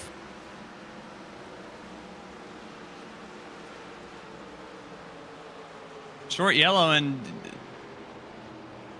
Shieldhouse and Cozy getting together. Yeah, Shieldhouse. Not sure what happened there. We'll need to replay. Watch the 20. Goes up to get behind Garrett. Oh, he just Ooh, runs it into the wall. Yeah. Wow. That's your Core Season 5 champion crashing into your Core Season 3 champion, everybody. Let's go to a break. Here from Talladega. We might eventually get this thing restarted. You're watching Core on FTF.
Tonight on Core on FTF, checking up on some scores from around the league in the National Basketball Association. There's plenty of games going on tonight, right now. 7 minutes to go in the fourth quarter. New York Knicks at home against the Bulls. They lead 99-91. End of the third down in Dallas. The Mavericks lead the Trailblazers 102-74. Midway through the third, the Suns down against the Clippers in Phoenix 83-62. LA on top of the Suns. midway through the third, Detroit. Hey, they're looking to win another basketball game. 88-84 now in Utah against the Jazz. Game just started out in L.A. between Miami and the Lakers. 20-13. The Heat on top. There are some games that already finished. The Cavaliers, they're up over Washington, 140-101 final. The Pacers, they keep their hot streak going, 142-130 over the Bucks. Atlanta over Oklahoma City, 141-138. Close game there, disappointing for Cozy. The Rockets up over the Nets, 112-101. The Raptors up over the Grizzlies, 116-111. Pelicans up over the Minnesota Timberwolves, 117-106. There's a bunch of college basketball on. Who cares? Get to the NHL. Maple Leafs, they suck. They're down to the Anaheim Ducks, 1-0 midway through the second. Devils on top of the Caps, 6-3. Let's go back to racing. We'll fade the music out like they do in the big leagues. It's Butler and Melillo on the front row. Green flag. That was absolutely incredible, Jacob. I just wanted to commend you on that rundown.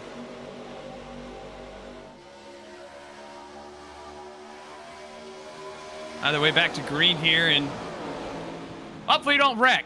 Oh, too late. Goes around.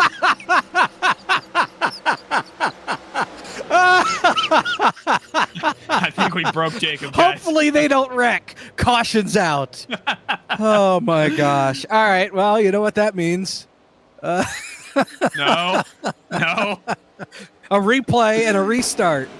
What happened? Justin Champagne has quit, by the way. Is there anybody left in this thing? Oh. Just him and Case got together. Yikes.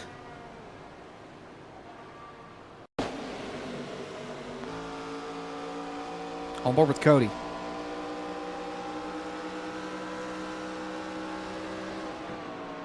Oy. Oh, Oh Cody. my God! What an ass pack. The brake pedal's the one in the middle. Hey, it didn't work last Oy. race. Yeah. Oh my. By the way, the Hershey Bears keep their win streak going. They've won 8 in a row. They'll do their teddy bear toss on Sunday. Trying to set the record again.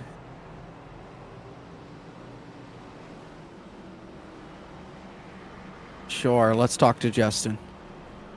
He's here. We like Justin here. There he is. Hi. Hey. What's up? None.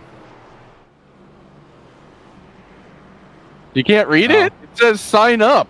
For the fans, Cup and GNS signups open now. Yeah, we Yeah. already did a promo read for it earlier. So, yeah, if you haven't already, sign up for the Bar Visual FTF 500 the whole season. You got GNS. It's back on Monday nights, making Monday nights superior once again. And we got the 2.4 coming up on Saturday. We excited for that? I am excited for that. That's going to be fantastic, and I'm so pleased with the turnout that we've had. We've had a lot of people signing up for it, and it's going to be so fun because we're going to put next gens on the track with the normal IMSA stuff that's going on. So yeah, I think that's going to be great. I'm looking forward to calling it. Do we know the broadcast booth? I know me. You're asking me. Why aren't you asking Zach? I know Zach doesn't know, so okay. All right, bet. I was in talk with Poulin last I knew, and that was, I think, last weekend. So I'm okay if it's a surprise. No, I think it was posted somewhere. I think they did mention who it was going to be. I think it might be a Joey. There might be a Joey in the booth, if I remember correctly. I know with some of my recommendations, there were a fair amount of Joeys. Or Joes. we need to pick some different names, I think. That could be rough. Yeah, it's all good, though. We figure it out. Thanks to Justin and Jake running the show. You've got Jacob and Joey, and Joe in the broadcast booth. Yeah, that won't be that won't be confusing at all. But not at all. All right. Well, I'm gonna go win this race now, guys. Thanks for talking to me. Awesome. Hey, well, maybe we can add a digit to that lap counter so we can get this race sooner done with. But hey, best of luck. Thank you, guys. That's Justin Melillo. Big Back he Justin, goes. Mm-hmm.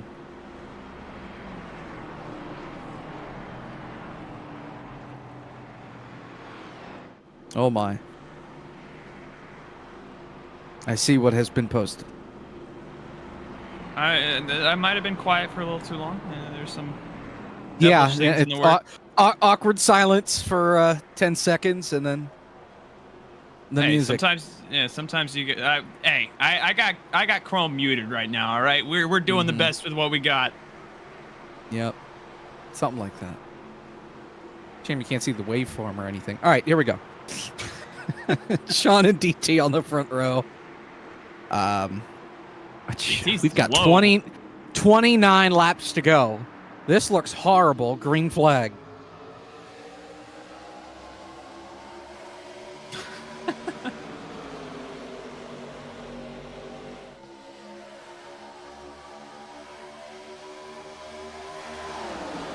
I appreciate Keenan and Chad as we're side by side. Is there anything better than ARCA cars at Talladega? Keenan says, a lobotomy. Yeah, me too. We're 3 wide down the backstretch. Justin has help from Ryan Vargas. Dorman, Radman in line as well. DT and Dale Reynolds have been doing a surprisingly good job holding strong on that inside, though.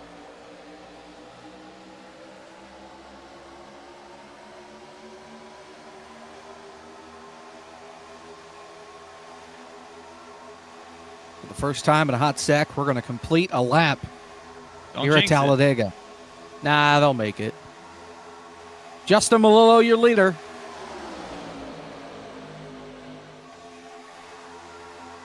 He's got free reign over the field right now, although I don't think he's going to want to leave this outside. He gets a little too high. Vargas almost left him there, and he almost tagged the wall similar to Schildhouse a few laps ago. That's going to give that momentum down to Drive Through and Dale, although they're going to get it recollected back up on the outside. Sean in the middle lane's going to die out, and he'll be with Frisch now. Now that top side moves down to the middle. Here comes Malillo on that outside. DT down on the bottom. Long winless streaks for both drivers. The 77, he hasn't won since CTMP in Season 2 back on NASCAR Heat. Malillo hasn't won since the Season 4 opener at Daytona. Here comes Vargas. 3 wide on the outside, going to the front.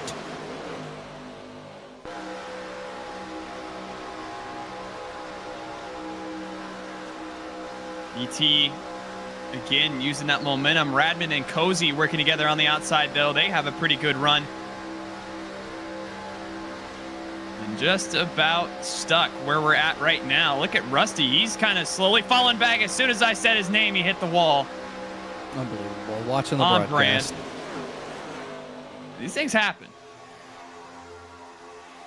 I'm one of the many few.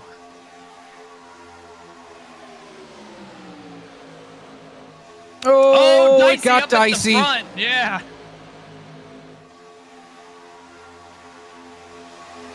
See Vargas in the middle lane. Malillo, he's got to be careful not to pinch Dale Reynolds down.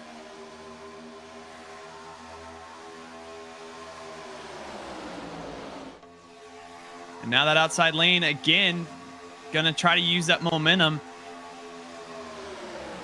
This is about as sporty as the insides looked all day, though. I mean, we heard Vargas last race talking about how that inside lane was just kind of at the mercy of what everybody up top decided to do. But Drive-Thru's had pretty good command of this race on the inside. I mean, it's been pretty Green flag, consistently. pit stops. Look at this.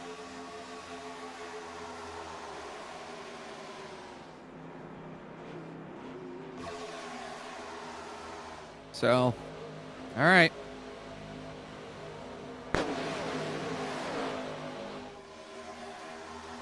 Wondering if anybody's going to try taking tires here, if we're just going to do gas and goes. Looks like just gas and goes for those guys up at the pit. I don't even know what I'm saying right now. On pit road. Woof. DT's going to pit this time. So we are in the window here to make it to the end on fuel. We're going to turn this into a fuel strategy race. Hey, at least And we DT can't is wreck. going to be the only one to pit. Woof. catastrophic for him. He's going to just be now at the mercy of everybody else. He doesn't have any drafting help. We'll be seeing you. Looks like Cody's going to go a lap down here. Yeah, he's still got a ton of damage.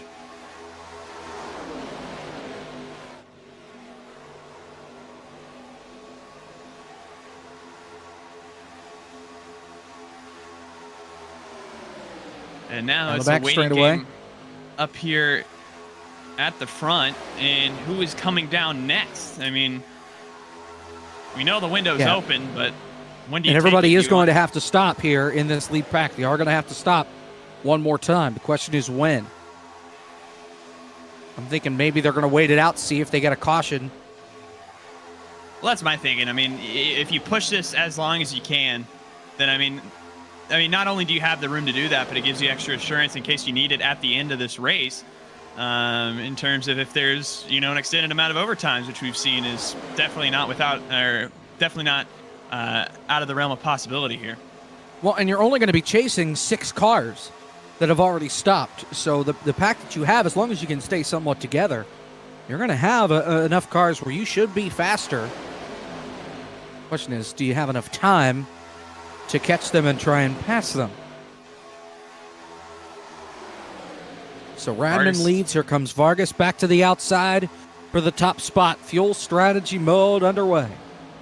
That move from Vargas, going up there, trying to orchestrate that with Cozy, tells me he's not interested in pitting right now. I mean, if you're trying to pit right now, that's not what you're doing. You're trying to get down to that inside so you don't have any, big-time incidents trying to get onto the pit lane.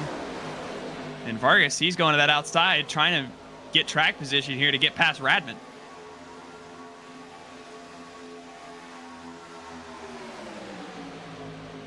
Just shy of halfway as well. 2 laps away. We come to 21 to go here at the start-finish line.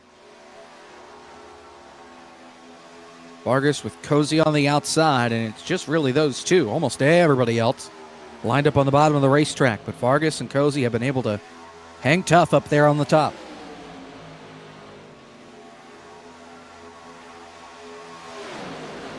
Got to be really careful here. Dale Reynolds in this 27 has been glued to the back bumper of that 10 car, and if you don't get air to that intake on the front of the car, you are going to overheat eventually. So he's got to figure something out. And Vargas pulls over. Lets Cozy go by. Here comes Dale Reynolds. Mindful of the leader's warning. See if we got any takers this time. I think you're right, Jacob. I think they are going to wait for this caution. Yep. How about Dale? A solo on the outside with a run, almost taking the lead away.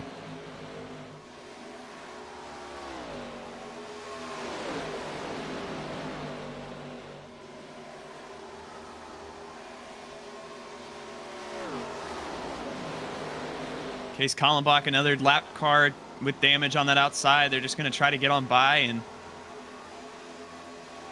this is about as calm as we've seen it all day. Radman moving up to the outside. He's going to let Wes Graham try to take the lead away, and he will with help from Cozy. Give him some clean air. Cool down the engine a little bit. Bring down that water temp. Halfway home here in race 2 at Talladega.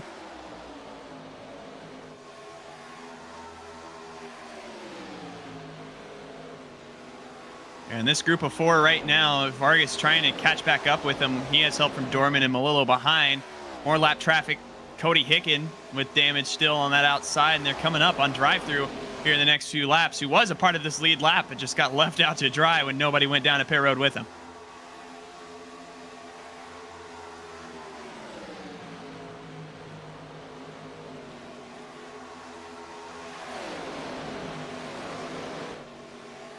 Single file around the track, just trying to click off laps.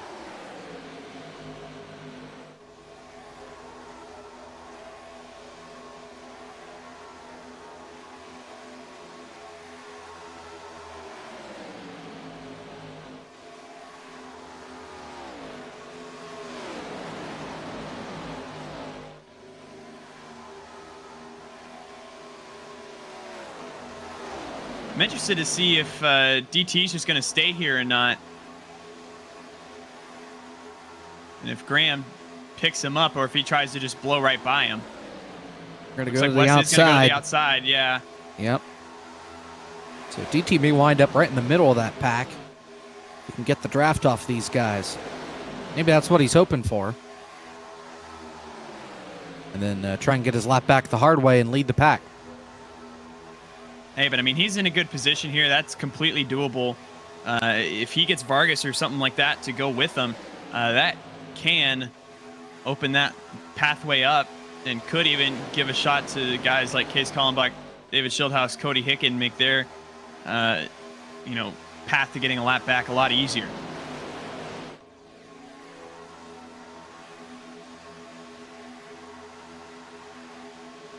But this is really the first time today that we've seen these cars, everybody around the field, in just kind of a mode to tick off laps. We've been racy for a lot of, basically the entire time today until that first sect broke off to pit. And now we found ourselves in interesting waters here at Talladega. Shout out to Carson Wentz, by the way. Gets a starting job for 1 I week. did see that starting for Los Angeles. To lose against the 49ers. 49ers aren't playing their starters, are they? They shouldn't be. If they do, they'll. I was about to say, just they clinched blow the it. 1 seed. They're good. Yep.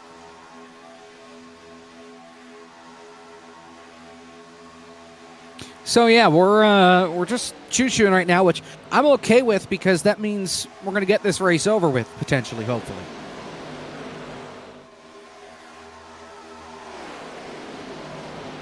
And listening to Gabe and Cadell over the radio right now, they're running 11th and 12th right now. There's lots of banter back and forth. These two are bouncing off each other metaphorically. And Cadell, I mean, you can see him lagging back off Gabe.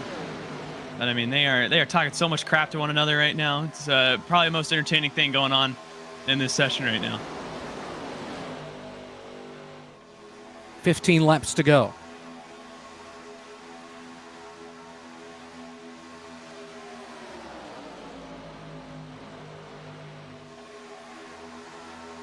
Dahl West Graham out in front trying to win his first race in Core. And Wes is, I mean, it's been so much fun having him a part of the Core, and it'd be a well-deserved win. I mean, he's shown up every week, it feels like, and has never had an issue with anybody. And, would be very cool to see him pick up his first win with help from Cozy. Lots of good stories up here in the top 5 right now. Radman, Dale Reynolds is here. Obviously, the Season 1 champion. Yep. Vargas.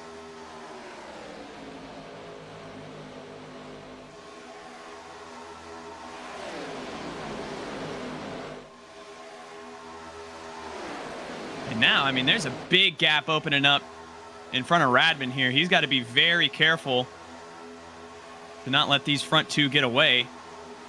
Dale Reynolds as well. Drive-through, actually. He's had about enough of it. He's going to try to get around Dale Reynolds here. They're trying to make some moves a little further back. You've got Breyer and Case up on the outside, trying to charge their way back up toward the front. We're in that 7th spot. Now Case is a lap down. Breyer is on the lead lap. Got going trying to the same thing now up on the outside. No, I'm sorry, that's Melillo.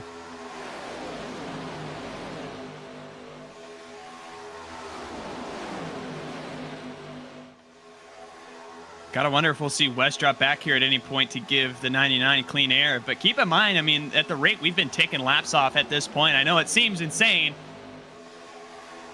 but I mean, we're coming up on the end of this very quickly with only 13 laps to go. Here comes DT trying to lead this outside surge. Maybe tries to get his lap back as well as Case Kallenbach. Both of these cars a lap down, and Justin Melillo maybe trying to push him. Case is going to go 3 wide for some reason. I don't know if I like that move.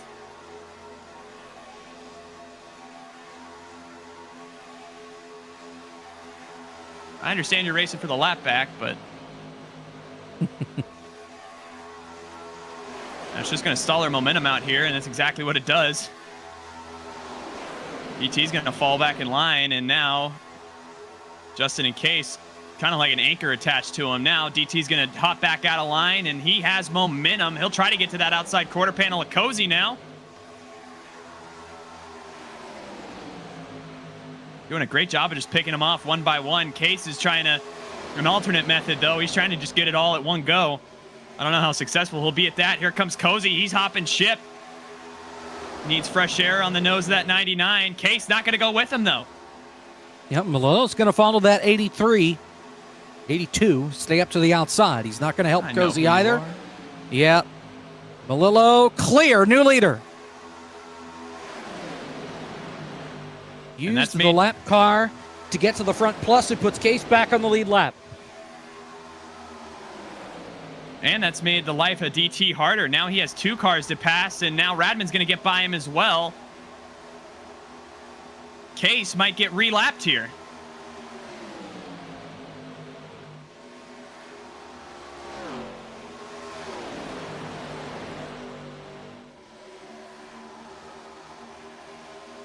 Here comes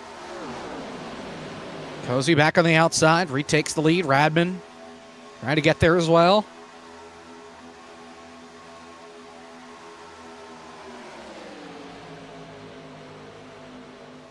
Starting to get racy up here. I mean, doesn't help we have all the lap traffic in the way, but they're fighting to get their laps back in case there is a late race caution here as well.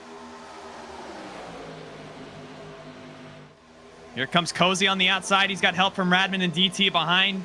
We know DT has speed, albeit a lap down right now. And both of those cars are going to be clear on the inside. DT might even be as well as Case goes a lap down again. 9 to go. And we think these guys still need to make one more stop.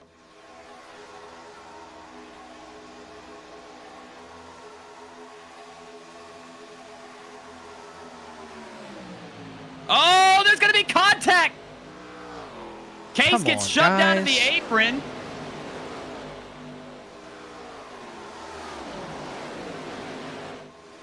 It's about all she wrote there for the 82. Yep.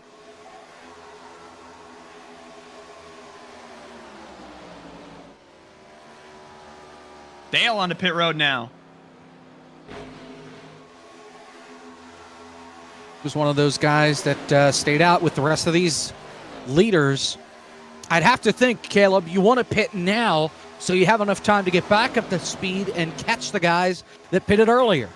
Absolutely. And I mean, to be honest, I think they've waited a little bit too long here. I don't know if they're just waiting on a caution or what, but I mean, 8 laps to go. You've given yourself not a lot of wiggle room to get back in line, form together, and in line enough to get back to everybody that's already come down the pit lane. But what these guys do have on their side is that everybody that has pit already have done a very bad job of staying together and staying in line, because they're all kind of dispersed right now throughout the track.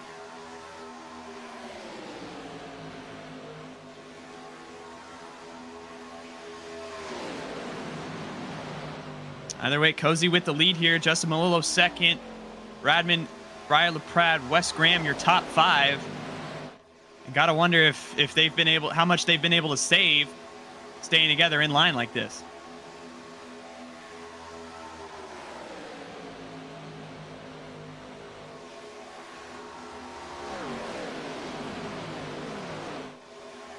I mean, if I'm Cozy right now, I'm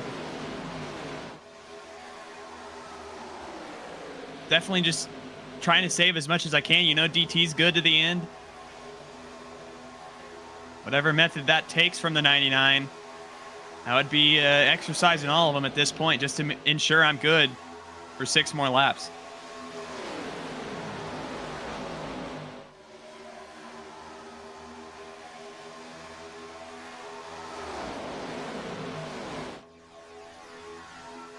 Clock just ticking down.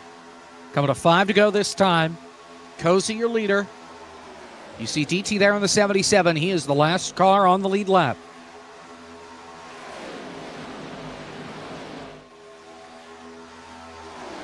Cozy just glued to the back end right now, but also got to be careful not to overheat the engine of that car,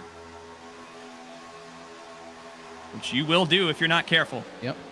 Look at the gap that he's built up over the rest of this field. 5 to go. Yeah, and lots of drivers over the radio right now trying to coach each other. Because the last thing you want to do is lose the draft this late in the race. If you don't get a caution, you're done for.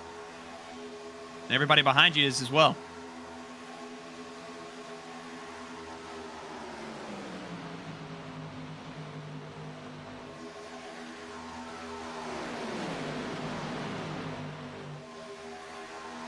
But a big gap is forming right now. You see this back to Justin. Only 5 laps, 4 laps at the line for this to all play out. Cozy's in a good spot right now, though, with that help from the last car on the lead lap in DT. Running out of time. And perhaps maybe everybody else here is just trying to build up a run to catch Cozy, let him get too far out in front, and then swallow him up on the last lap. I mean, anything like that could be in the cards at this point. My only problem with that is Cozy's tucked up in the draft right now. He's going just as fast, if not faster, than everybody in this pack already is. Unless Melillo is backing them off on purpose here. Cozy's taunting him over the radio. Yeah. Now, what he doesn't know, you've got Breyer in this lead pack. You've got Melillo. You've got Vargas. You have strong cars in this lead pack. 3 to go. Yeah, Justin is definitely off the throttle right now, or at least he was Let's earlier. run on board, if we can. Should be able to. There we go. Yeah, let's just listen.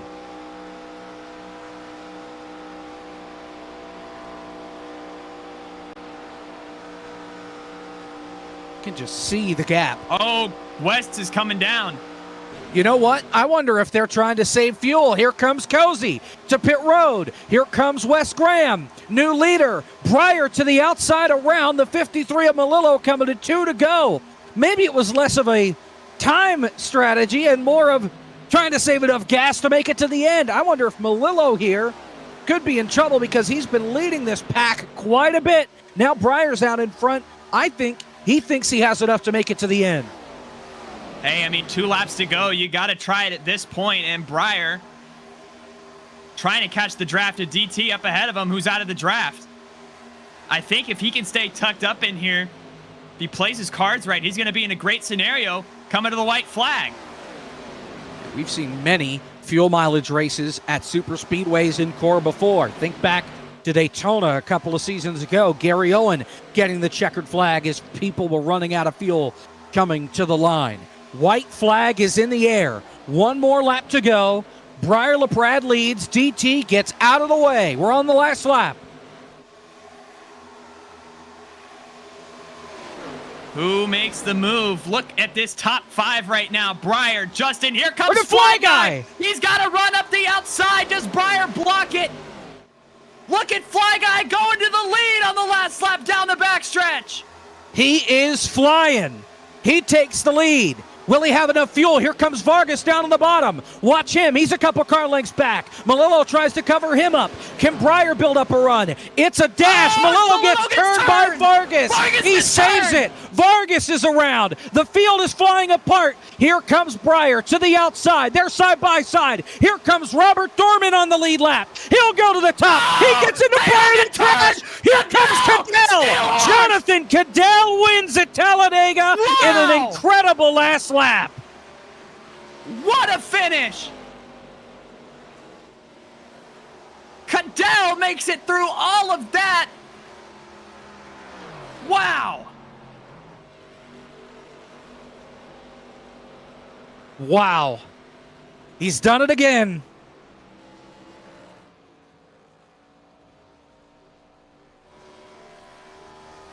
Cadell ran out in turn 1 after the flag. What a finish. Caleb, you get to talk to these guys. I got a dip. and go to the old 9 to 5. But Yeah, a you get fantastic real way life. to end here at Talladega. And I'll be out for the next couple of weeks. I'll see you in Atlanta for the finale. We've got Core next week at Long Beach. But Caleb, you're going to take us out. Cadell, incredible. A winner in Core again. Caleb? Yeah, there goes Jacob. We'll see him again at the finale, but what a finish. We're going to take us through results first. We'll just run you down through the field. Cadell, what a win for I mean, just out of nowhere, everybody wrecks and he gets the win. Fly Guy with a great second place. Hopefully we'll get a chance to talk to him.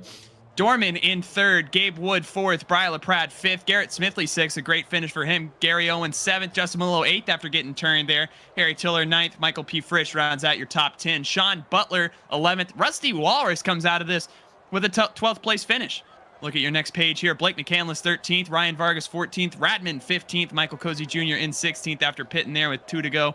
Wes Graham 17th, DT 18th, Case Collenbach 19th, Dale Reynolds 20th.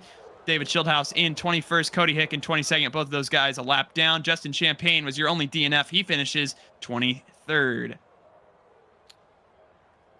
But we'll now get a chance to talk to Jonathan Cadell out of nowhere. Talk us through that last lap. How did you make it through? I just nailed the gas and dodged a wreck, man. It ain't bracket surgery. Hell yeah. You like that? That was some good stuff, man. I've been told I was blowing some ears out there at the finish, so I'd like to apologize to everybody. But man, I mean, everybody just wrecking around you. I mean, gotta feel great, huh? Yeah, man. I got cat-like reflexes and the speed of a mongoose, man. We were saving fuel there that whole damn run. Like, we decided we wanted to wreck like 30 times at the beginning. And I always come in top off, just in case we have a race like this. And 1 out of every 1,000 times it works, and it worked tonight. And those guys started going a little too soon for my liking. And I'm like, I'm gonna wait. And then they started wrecking around me, and I lost my momentum. And I'm like, I was running fourth there coming to the tri-oval. I'm like, well, there's no way they all wreck each other. And they did. And I just said, all right, well, I guess I'll go win this damn race. Yeah, I mean, Jacob and I were theorizing, but I mean, was that more of just a fuel conservation, the train there at the end? Were you just trying to make it to the end, or are you just trying to tick laps off at that point? Oh, it was 100% fuel conservation. I had Gabe Wood. He's like, Cadell, I need you to push me. And I was like, nah, man, I got to save some fuel here. And I saved enough fuel to kick his butt and everyone else's butt because we won, baby. Hey, well, congratulations. Again, that was just a fantastic last lap that you somehow come out on top for. Looking ahead, we got some unknowns on the schedule. Looking ahead, is it nice to get a win before you go to places like a Long Beach, going into the second half of the season here? Long Beach, I ain't turned a lap on that damn track since IndyCar Racing 2 back in the day. So, yeah, it's good to be at Talladega where it doesn't require any talent because I'm going to be in the back at Long Beach, baby. But I'm going to be celebrating the night here at Talladega. Hey, heck of a win there, Cadell. Appreciate you coming up talking to us. Congratulations, man. Great win and just so much fun to watch you do it. Hell yeah, man. I'll drink this one for y'all. That is race winner Jonathan Cadell. See if we got anybody else to talk to. I'm looking for Fly Guy. I don't see him. Oh, there we go. We do got Fly Guy. Hold on. We got to move him around. And there is Fly Guy right there. Yo. Hey, I saw you come with the run out of turn number 2. I thought you had it in the bag. Breyer moves to your outside. What's going on through your head? Well, just like what Cadell said, I was back there just right along with them saving 2 as well. It got to the point where I was actually clutching because we were so far off the pace and stuff, and I was able to save extra 2 laps on there. So when I had went, I still had 4.3 gallons worth of fuel left. So I was just trying to catch everybody off guard. I think maybe I went just a little too early, but I was hoping if I catch everybody off guard that I could just jump to a big lead. Then with them trying to hurry up and rush and try to catch me, either one, what they did do, take each other out or just run out of fuel because everybody was up there that was leading, would have just ran out of gas. But had a little incident come through the tri-oval. I thought we had one, pretty much a plate track at this type of level is pretty much gonna be my only shot. I feel like right at the moment for me to get a win. So we almost had one though, but can't be mad at the result though. Second place finish, I'll take it. Absolutely, man. And going into the second half here, we got Was talking to Cadell about Long Beach coming up. We got Rockingham, Chicagoland, North Wilkesboro after that. I mean, they're very difficult racetracks to get around. How do you feel about your chances going into the second half of this season? Long Beach is cool. I did a truck race on Long Beach, so that should be fun and stuff like that. And Chicagoland hometown track, so I'm at least try to do some practice right there and try to at least have a good little performance right there too as well, though. But I'm excited for the second half, though, man. Having a lot of fun out here. Well, it's always a pleasure to talk to you when we get the opportunity. Fly Guy, congratulations on a second place finish. Thanks for taking the time to talk to us here. Hell yeah. That is your second place finisher. And I don't see Dorman anywhere. So I guess we'll just wrap here. Hey, what a finish there. I apologize to the audience for blowing out the ears there. But hey, it comes down to fuel strategy there at the end and a little bit of calamity at the end. Get a few wrecks. But thank you to everybody for spending their Wednesday nights with us here for Talladega. And thank you for Jacob. Just absolutely carrying at some points. But appreciate everybody. Jonathan Cadell gets the win here in race number 2 at Talladega for Jacob Hitz.